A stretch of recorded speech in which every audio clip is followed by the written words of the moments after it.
Kisah Santo Paus Gregorius I yang Agung Part 2. Gregorius percaya bahwa hukuman atas dosa bisa dimulai kapan saja, bahkan ketika seseorang sedang menghadapi ajal. Kemudian Paus Pelagius II yang memerintah dari tahun 579 hingga 590 memilih Gregorius untuk menjadi duta besar istana kekaisaran di Konstantinopel. Paus memiliki masalah dengan orang Lombardia yang menyerang dari barat. Gregorius diperintahkan untuk meminta bantuan militer dari kaisar, tetapi kaisar merasa ada ancaman yang lebih besar dari timur, dan dia menolak permintaan Gregorius. Pada tahun 590, Paus Pelagius II meninggal dan Gregorius dinyatakan sebagai paus secara aklamasi. Ini bukanlah sesuatu yang Gregorius inginkan, tetapi ia tetap menerima beban itu. Gregorius menjelaskan bahwa ia lebih menyukai kehidupan monastik dalam serangkaian tulisan yang memujinya. Ia juga menyebut dirinya sebagai hamba Tuhan. Kebiasaan itu tetap dipraktekkan hingga hari ini, dan banyak biarawan masih menyebut diri mereka sebagai seorang pelayan. Paus Gregorius terkenal karena penekanannya pada pekerjaan misionaris. Ia mengutus banyak orang untuk membawa banyak orang kepada Yesus dan ke dalam gereja. Inggris Anglo-Saxon pada waktu itu masih berada di perbatasan susunan Kristen. Paus Gregorius yang mengutus Santo Agustin dari Canterbury ke Kent pada tahun 1597. Paus Gregorius juga banyak membuat perubahan pada misa. Beberapa di antaranya tetap ada sampai sekarang, di mana posisi Bapa Kami dalam misa tetap di tempat Paus Gregorius meletakkannya. Paus Gregorius menekankan aspek pelayanan kepada orang miskin untuk diakon. Jumlah diakon semakin banyak dan mereka dipandang kurang esensial sebagai perpanjangan tangan uskup dibanding dengan mereka saat di gereja perdana. Diakon sering ditugaskan untuk memberikan sedekah kepada orang miskin, dan setidaknya satu ditugaskan untuk setiap gereja dan ditabiskan untuk tujuan itu. Paus Gregorius mungkin juga telah menetapkan Cantus Planus yang dikenal sebagai Gregorian Chant. Musik monofonik yang merdu dikenal di seluruh gereja dan terkait erat dengan biara-biara abad pertengahan. Nyanyian Gregorian memberi kita musik tertua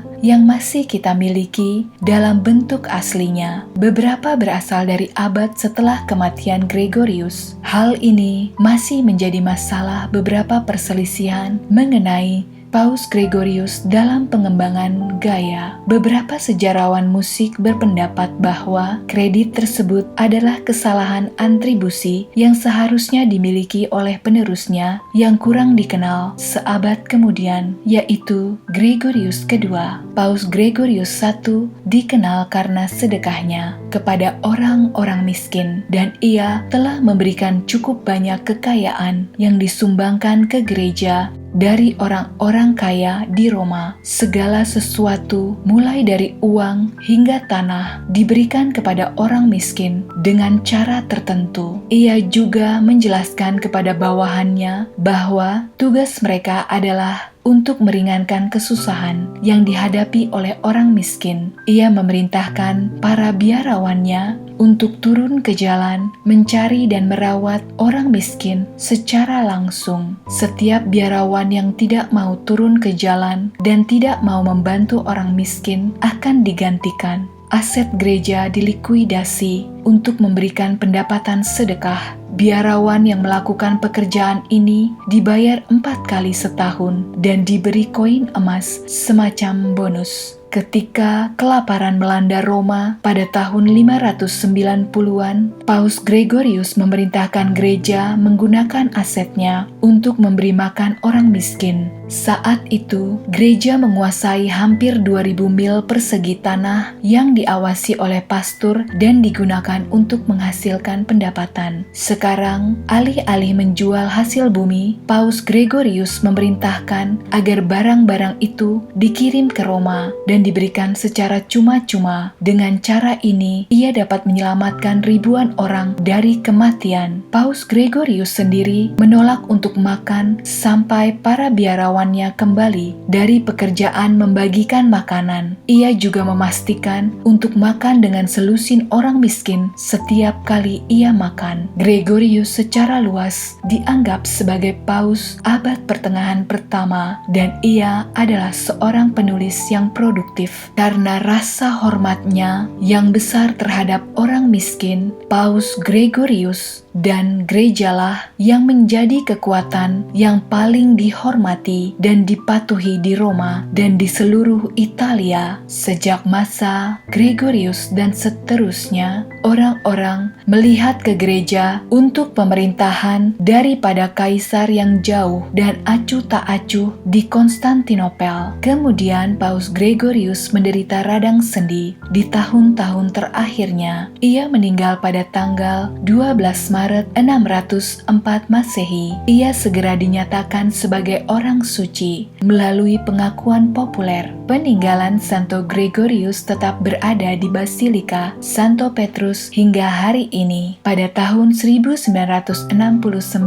Konsili Vatikan II memindahkan hari raya Santo Gregorius I dari 12 Maret menjadi 3 September sehingga tidak jatuh selama masa Prapaskah. Selama Prapaskah, tidak ada peringatan wajib. Gereja Ortodoks Timur juga menghormati Santo Gregorius dan menghormatinya pada tanggal 12 Maret. Baik umat Kristen Anglikan dan Lutheran juga menghormati Santo Paus Gregorius I.